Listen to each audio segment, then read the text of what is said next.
So yeah, it was an important year for me. I grew up a lot there.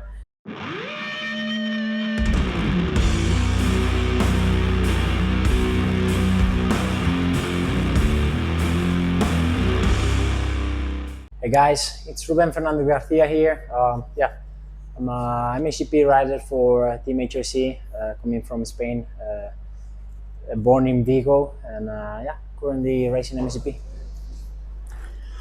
You won 85 and 125 Spanish Championships back to back. What was that like? Oh yeah, I think so. It was good. It was a good feeling, to jump.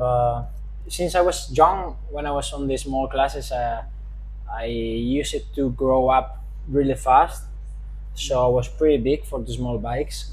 So when I first got to jump into a 125, I felt comfortable straight away, and then I could get the title on 125 the first year I was on it. Even though I always jumped from one class to the another to the next one, like 2 years earlier or something like that. But yeah, it was good. So, what was your 2017 EMX 250 campaign like? Which year? 2017. 2017. Was that my first year? I think. Yeah. I know that was the year I finished third. I think on the championship.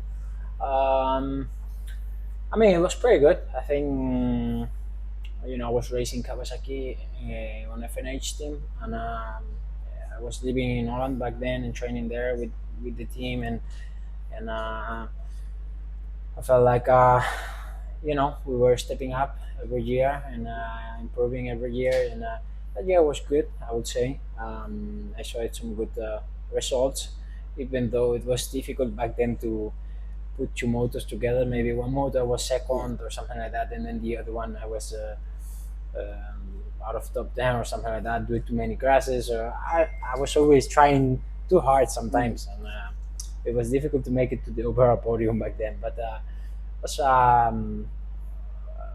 one year where I learned a lot. You had a couple rough years from 2018 to 2020. How did you deal with that mentally? Yeah, it wasn't easy because then I came out of FNH, then I jumped into Yamaha, and I was surrounded by good people as well there in Italy, and I was liking it there with everyone on the team. But it was difficult for them to arrive into to bring a bike that will be on the close to the factory bikes, let's say. They will have the guys had the budget they had. I mean, it was not big, and I know they did their best, and I appreciate it a lot, and they helped me a lot. It was also an important moment through my career, but it was not easy. It was difficult to know that I could fight more up front, and to know that I had the potential to be up there with them, but to struggle with because I didn't have the same uh, material than the other ones, maybe. So, how do you think your 2021 season went? Uh, that's where I stepped up the game. I would say mine was a big step on my career. I came from 2 years on the Yamaha, struggling with the broke engines, and never had a, a bike strong enough as a factory one. And then I jumped into Honda, which was good. It was still not a factory bike, but it was a lovely bike to ride. To be honest, the way the bike was, suspension wise, engine wise, um, it was uh, it was really lovely to ride it as well. I was feeling comfortable on the um, on the team there in France on the 114. Uh, yeah, Giacomo saw potential on me, and he gave me the opportunity, and I appreciate it a lot. Started doing some podiums on MX2 class, and then got the chance to jump on the 450 at the end of the season, and it worked out worked it out well. As I think first moto I was on a 450. I Mm, was I think fourth or fifth. So was good from one mm, weekend to the other one because I was on 250 one weekend and then the one after I was on a mm, 450. So yeah, it was an important year for me. I grew up a lot there, and I learned a lot, and I enjoyed a lot. So mm. You had two pretty strong seasons from 22 and 23. Did you think you could improve on anything, or were you like that was the best you've ridden? no, I believe we can always improve. We can always improve. There are always stuff to improve.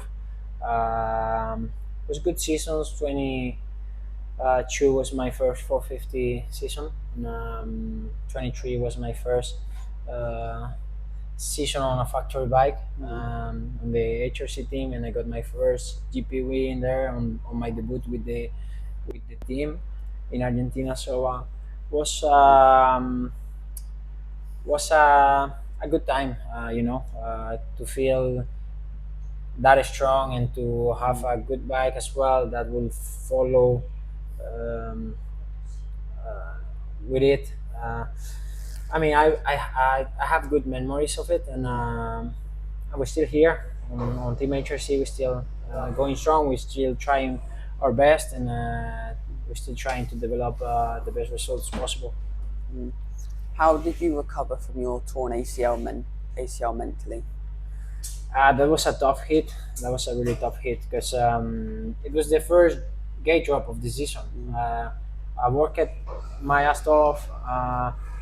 I worked so hard all the off season, and then I come into the first gate drop. It was not even the race; it was the quali race, mm, and first corner, it all was gone. Um, so yeah, it was also the first time for me to recover from such a injury.